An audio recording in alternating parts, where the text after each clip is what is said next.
السلام عليكم ورحمة الله وبركاته. بسم الله الرحمن الرحيم. نحمده ونصلي على رسوله الكريم. ما بعد.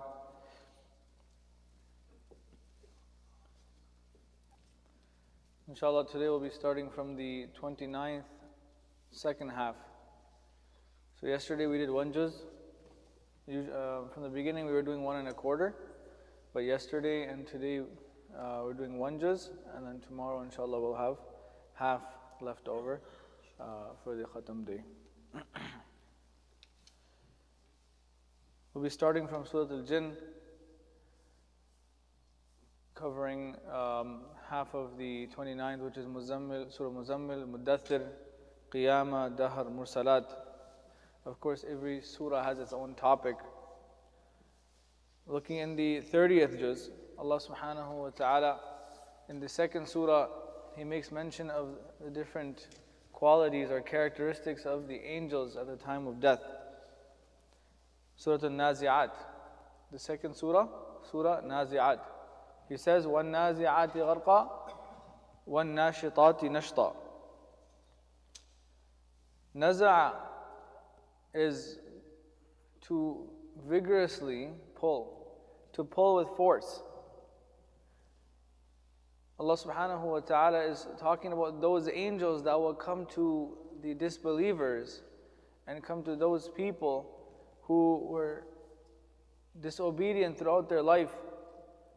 At that time, when the angel of death comes and the phase of gharghara starts, the soul starts to see the next life.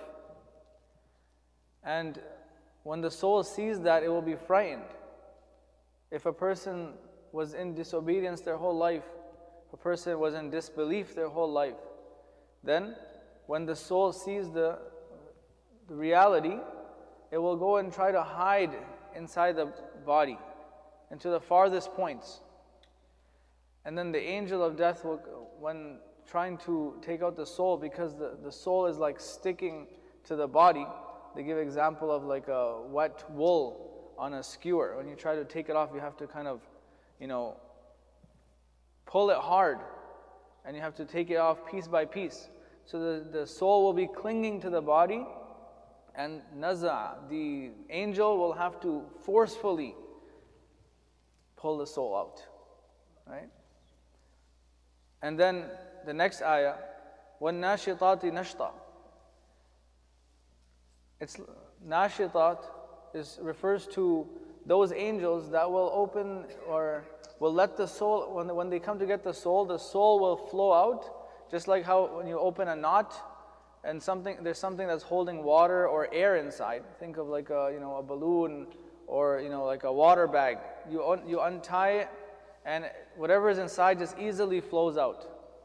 This is the condition of the soul of a believer, that Allah subhanahu wa ta'ala at that time, when He opens up the blessings and the barakat and the reality of glad tidings, the soul will very easily flow out of the body, just like how water or air flows out when the knot is untied. May Allah subhanahu wa ta'ala make us from this category. Ameen. One very important point that the Mufassirin mentioned, that many times at the time of death we will see that a person is going through a certain situation. Either they're struggling, right? Or they had a very peaceful death. This is not referring to that, and I want to make this clear. These ayat are not referring to that. These ayat are referring to the soul, right? The people, the bystanders, they cannot see this happening. They cannot sense this. They cannot feel this. So sometimes a person who may be very close to Allah subhanahu wa ta'ala, they may, it may look like they're struggling, right? Or they're going through some difficulty at the time of death, and we may think that, this person, they had a bad death or something like that. And vice versa, a person, who was, for example, a disbeliever, and they passed away very peacefully, right? That has nothing to do with the hereafter. That has nothing to do with the reality of what the soul is going through. We may think that the soul is, at peace, but the reality is it may be struggling. And similarly, we may think that the soul is struggling, but on their side, they're already chilling, they're already relaxing, and the soul is already out freely. Right? So this is just a point that the Mufassirin mentioned under these ayat. Quickly, we'll look at the ending of the surah, Surah Al-Nazi'at, same surah. Allah subhanahu wa ta'ala mentions, فَأَمَّا مَنْ طَغَى وَآثَرَ الْحَيَاةَ الدُّنْيَا. He's talking about the people who will make up Jahannam and Jannah. فَأَمَّا مَنْ طَغَى, that those who rebel, وَآثَرَ الْحَيَاةَ الدُّنْيَا, and they gave preference to the worldly life, right? This is a very big warning. فَإِنَّ الْجَحِيمَ هِيَ الْمَأْوَى. That then Jahannam, the fire, is their abode. And then he says, وَأَمَّا مَنْ خَافَ مَقَامَ رَبِّي وَنَهَى النَّفْسَ عَنِ الْهَوَى. That those people who they had that fear, they had that worry, that one day we're going to have to stand in front of Allah subhanahu wa ta'ala. One day we're going to be accountable and we're going to be asked. The people that had that fear, وَنَهَى النَّفْسَ عَنِ الْهَوَى, and they suppressed their desires. They suppressed the nafs. They were beating the nafs down, struggling, doing mujahada against the nafs. We spoke about this a few times this month, right, in the 13th juz and other places as well. That those people who really, they suppress their desires. فَإِنَّ الْجَنَّةَ هِيَ الْمَأْوَى. Very, very simple. He gave two conditions. One is the person has the fear of the hereafter. That fear leads that person to suppress their desires. It leads them to, stay away from the disobedience of Allah subhanahu wa ta'ala. It leads a person to, control their lust and, other feelings and emotions. All of that is in control. فَإِنَّ الْجَنَّةَ هِيَ الْمَأْوَى. Just like how the Shaykh, when he mentioned it yesterday as well, right?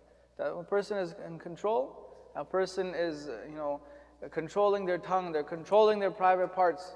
The Prophet ﷺ is guaranteeing Jannah himself. He himself says, I guarantee it.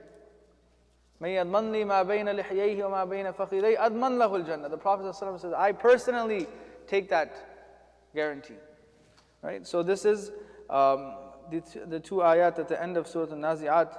Lastly, I'll just mention under this ayah, one of the Mufassirin, he mentions that there are three levels. There are three levels to suppressing the nafs, to controlling the nafs. The first level and the most basic level is to avoid any false beliefs. This category falls under aqidah, right? Avoiding any false beliefs or any type of aqidah that contradicts the Quran and Sunnah. So anything that's in the Quran and Hadith, right? If we align with that, that's the first level. Going against that would make a person fall out of the fold of Islam, right? This is a very many times people say like, I don't want to put labels. I'm not going to be this or I'm not going to be that. I'm not going to be Sunni. I'm not going to be Shia. It's not about labels. It's about aligning with the Quran and Sunnah, the Hadith.